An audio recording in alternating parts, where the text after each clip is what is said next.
Hey everybody, welcome back to Kumasao Reviews, and here's what I was really looking forward to, but didn't think that I'd get the chance to review. It's Takara's MP-39 Masterpiece Scaled Sunstreaker. So, with this one, you're going to notice there are a couple of stickers and things like that in the back. They say Realm of Collectors, pretty straightforward. New Jersey State, Realm, they're kind of an East Coast group. They've got members all over the US. But anyway, this was one I wasn't interested in. Kind of went back on the Masterpiece collecting and stuff like that. Just feel like I've done a lot of G1ing and things like that, and you know, my interest is kind of leaning more towards the super robots and stuff like that. But Jose from the Breaking the Mold podcast actually hit me up and he was like, hey man, you can borrow mine if you want to check it out. I want to see you shoot some pictures of it, blah blah blah. For no reason at all, just because he's cool like that, man. So Breaking the Mold, they're a podcast on the Realm of Collectors YouTube channel.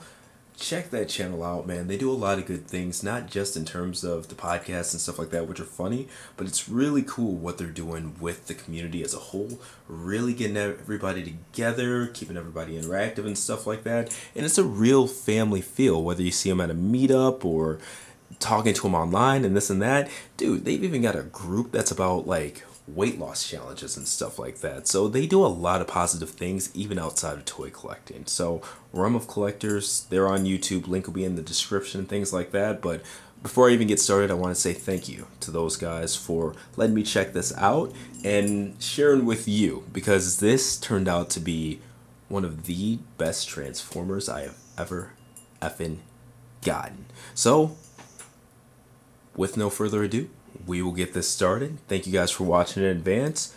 Takara, MP-39, Masterpiece Sunstreaker, let's go. Okay, and here's the alt mode. Give you guys a roundabout here. Plenty of pictures on the written review. Gallery section of that, kumasao.com, links in the description. But no rubber treads or anything. Kibble's hidden pretty nice on the bottom. It's just clean.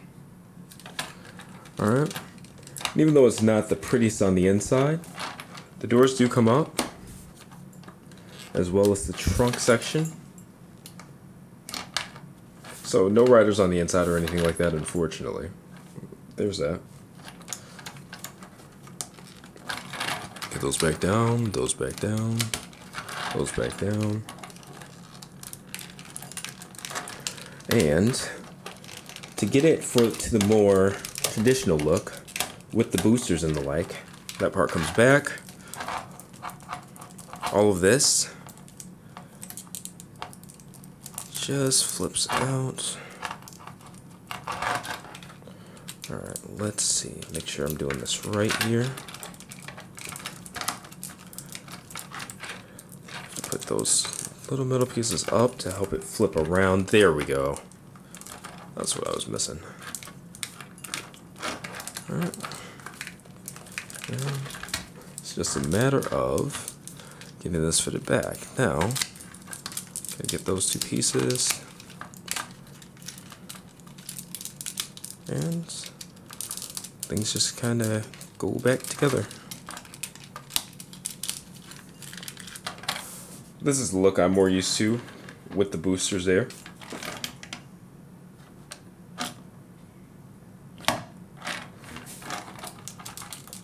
And if you want to separate the spoilers, he has an additional blaster. A lot of range of motion there. But I'm going to put those back just to give you guys one last look at Sunstreaker in alt mode. Alright, so Sunstreaker does come with Chip Chase. And pretty straightforward. It's Chip in his wheelchair.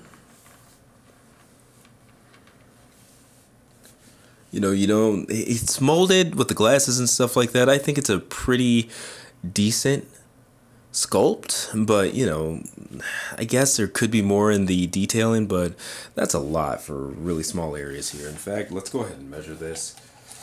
It doesn't move or anything, so he's permanently sitting down. It is literally 1.5 inches big, so I can't imagine a factory worker really wanting to outline glasses and this and that. But I mean, no rolling wheels or moving parts on the wheelchair, and Chip himself just sits, but he's in a decent pose to also, if you want,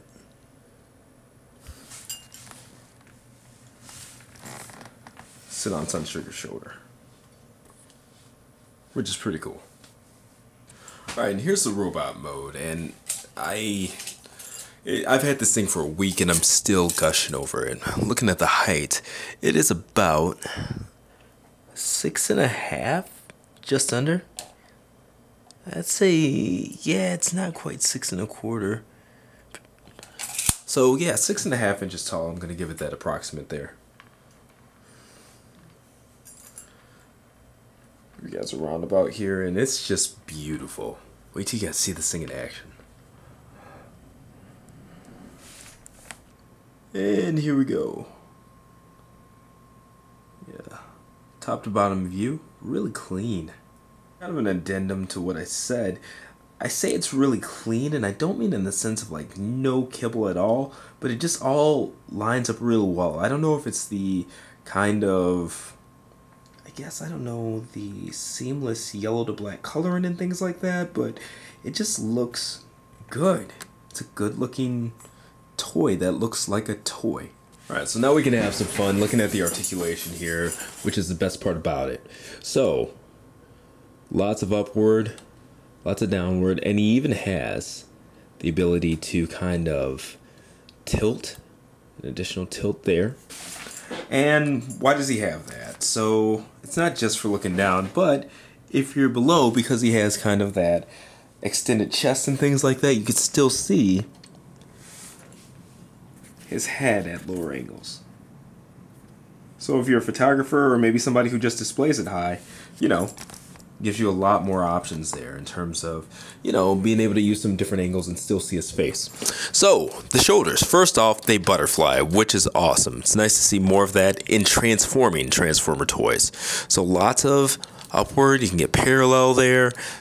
All right, and this piece can actually move out of the way, that shoulder, that powder there, because he can do quite a bit. So full 360 there, and nice tight joints. They're tight, but they're not super tight. You don't ever feel like you're gonna break anything. And of course, there's the 360 bicep swivel there, double jointed elbows. But I can't really show you how this feels to play with. The joints on this really make it feel like a figure arts toy rather than, you know, kind of a bigger, clunkier, super tight, pinned up, screwed up Transformers or robot toy mecha in general, you know? And I like that it doesn't have the ratchets and things like that that really give you those like hard points, restrictions and stuff like that. It's really fluid to play with. So his wrists can actually go in and out as well as the 360. He does have finger articulation, but just at the knuckles. All 4 fingers are on the same joint there, and the thumb can go in and out. So, all right. So full 360 of the waist, but he does actually have ab crunch. So nice amount of tilt there. Now the hip skirts, they don't move up and down like, you know, you see on a lot, but they do have kind of their own swivel. So you see the skirt and the hip, they're 2 separate pieces. So of course you want to move them together, and there is a soft ratchet there. All right. And I will say this is some of the best, even though I'm not exactly using it right now, some of the best balance that I've seen on a robot toy, period. It can do quite a bit. So, in fact, just look at the knees real quick. Single joint, but well past 90 degrees. Lots of ankle tilt there. And some forward and back movement in the foot. Good heel support. So, alright, normally, you know, we'll do like a walk and pose like that. But let's take it a step farther.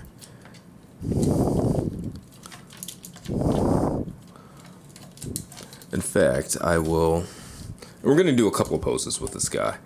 Alright, so he has the notch inside of the palm there. fit that piece in, and then, you know, just move the fingers over it. And of course, I make it harder than it looks.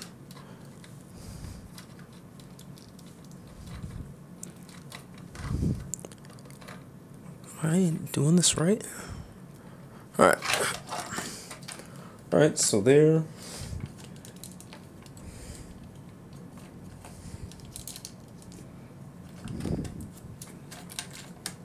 Actually, that. No, I don't know how the heck they engineered this to be so damn balanced, but props to them. And it's one of those things that sets a really unfortunate standard because holy crap. Alright, tilt this guy up here. Actually, give you some angle there. Look at that. That's freaking crazy. And since we're already partway there, heck.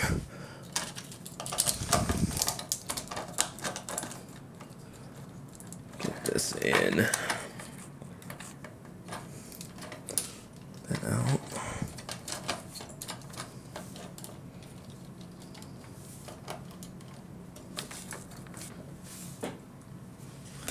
No, actually, that there. Lower that. There's really not much that this can't do in terms of posing, and this is a fully transforming toy. This thing is too freaking sick. Alright, so using that, we'll do one of the cover shots there.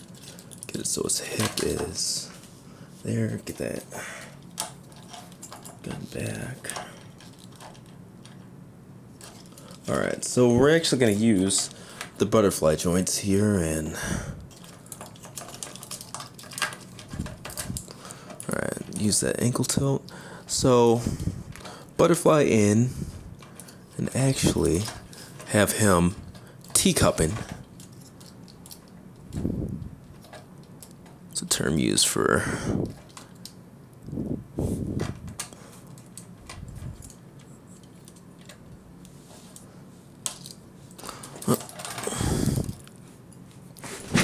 got a little ahead of myself.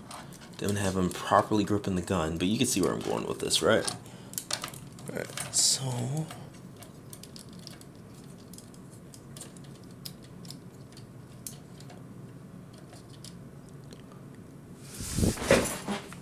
now we'll actually zoom in a little bit. And bam, this thing is too freaking fun to play with. Too freaking fun. Tilt that a little bit more, actually. There you go. So coming out of this pose, this is the pulse gun. This is the one that's, even though he uses a lot in the show, toy-wise, I think this is a little bit more popular. This is the one you see kind of standard, if I remember correctly. I haven't been until this piece, I honestly haven't been a huge Sunstreaker person. He had that weird kind of symbiote thing when he became a headmaster for a while in the comics and stuff like that. I don't know. Sunstreaker is Sunstreaker.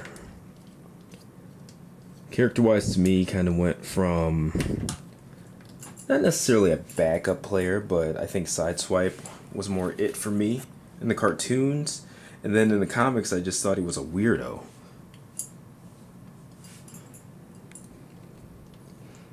Alright, and that doesn't look as good as I want it to look, so and you know, if you guys ever think I'm overly anal about posing and stuff like that, let me know. I'm just having some fun here and kind of, you know, instead of it can swivel its bicep, it can move its neck up and down, kind of generic stuff, you know, maybe actually play with it in front of you guys. And plus, I don't really play with toys in general. I kind of shoot them, display them, leave them alone, on to the next, you know. Gives me an opportunity to actually play with these pieces and stuff like that. Alright. We're at a head angle.